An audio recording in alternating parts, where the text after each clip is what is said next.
حضور پاک علیہ الصلوۃ والسلام کے غار کے ساتھی، سفر کے ساتھی، حضور پاک علیہ الصلوۃ والسلام کے مزار کے بھی ساتھی بن گئے۔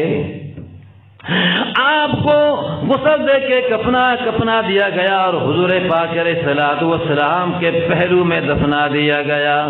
آپ علیہ الصلوۃ والسلام نے فرمایا بندے کو جہاں دفنایا جاتا ہے وہیں سے مٹی لے کے بندے کو بنایا جاتا ہے۔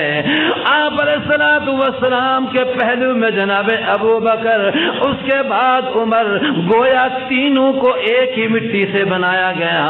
حضور پاک علیہ الصلوۃ والسلام کے پہلو میں سو گئے۔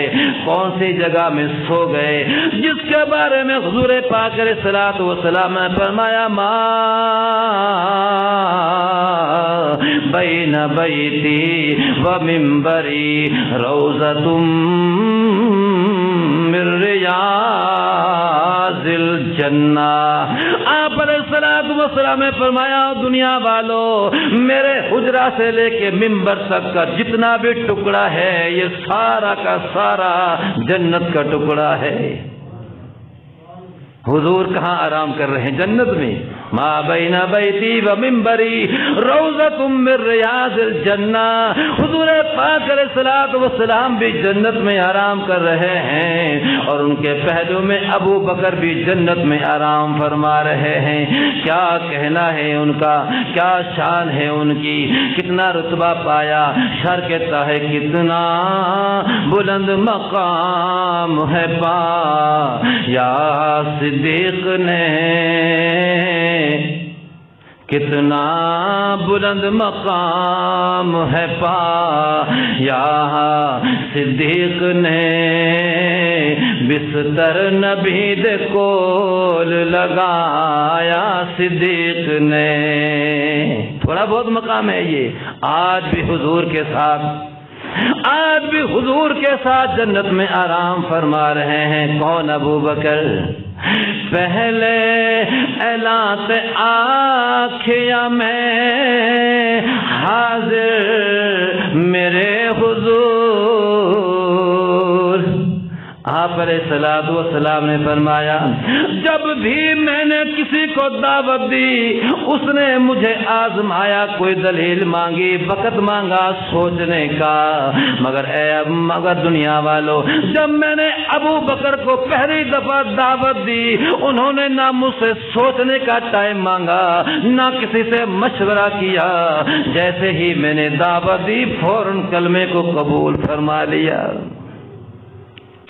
پہلے اعلان سے آنکھیاں میں حاضر میرے حضور، سوچا ذرا نہ آزمایا صدیق نے، سوچا ذرا نہ آزمایا صدیق نے، کتنا بلند مقام ہے پایا صدیق نے، بستر نبی دے کول لگا یا صدیق نے۔ اور کیا فرمایا؟ تن من تے دھن اولاد بھی باری حضور تو، تن من تے دھن اولاد بھی باری حضور تو، زندگی ساری دا ساتھ نبھایا صدیق نے۔ آج بھی حضور کے ساتھ آرام کرے۔ اور حضور نے کیا فرمایا؟ آپ علیہ الصلوۃ والسلام نے فرمایا اے دنیا والو جتنے بھی لوگوں نے مجھ پہ احسان کیے میں نے سب کے احسانوں کا بدلہ دے دیا، میں نے سب کے احسانوں کا بدلہ چکا دیا، مگر اے ابو بکر میں تیرے احسانوں کا بدلہ نہیں دے چکا ہوں۔ اس سے شاعر کیا کہتا ہے؟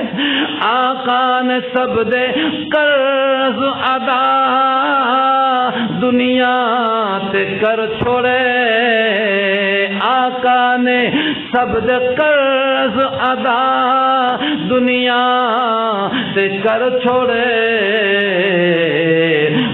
محشر نو لین رب تو بقایا صدیق نے، محشر نو لین رب تو بقایا صدیق نے۔ آپ علیہ السلام نے فرمایا ابو بکر کل قیامت کے دن میں تیرے احسانوں کا بدلہ اللہ سے دلاؤں گا، اللہ سے۔ اور کیا فرمایا؟ سوچو او حکمرانو وزراء صدر سنو،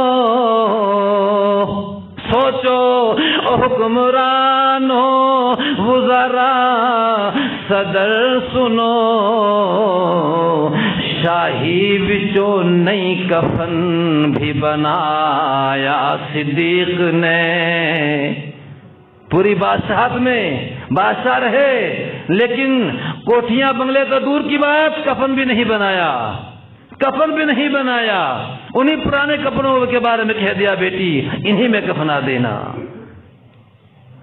یہی تو وجہ ہے حضور پاک علیہ السلام نے فرمایا اے میرے صحابہ جب کل قیامت کا دن ہوگا، کسی جب جنت کے قریب لوگ پہنچیں گے ایمان والے، کسی کو روزے والا دروازہ بلائے گا، کسی کو جہاد والا بلائے گا، کسی کو صدقہ خیرات والا دروازہ بلائے گا۔ 8 دروازے ہیں جنت کے، ہر جنت کا دروازہ اپنے لوگوں کو بلائے گا، آؤ صدقہ خیرات کرنے والوں مجھ سے گزر جاؤ، آؤ روزہ رکھنے والوں مجھ سے گزر جاؤ، آؤ جہاد کرنے والوں مجھ سے گزر جاؤ۔ جناب ابو بکر صدیق رضی اللہ تعالی عنہ نے مجمع میں پوچھا حضور کیا کوئی ایسا بھی ہوگا جس کو جنت کا ہر دروازہ بلائے گا؟ آپ نے فرمایا ہاں ابو بکر وہ تو ہوگا جس کو جنت کا ہر دروازہ بلا رہا ہوگا۔ کتنا بڑا مقام پایا، کیسے زندگی گزار کے گئے۔ تو میں دوستو ان صحابہ کرام کی زندگیاں ہمارے لیے نمونہ ہیں، ہم نے ان صحابہ سے محبت کرنی ہے اور ان کے نقشے قدم پہ زندگی کو گزارنا ہے۔ جو کچھ کہا سنا گیا اللہ تعالی ہمیں اس پہ عمل کرنے کی توفیق نصیب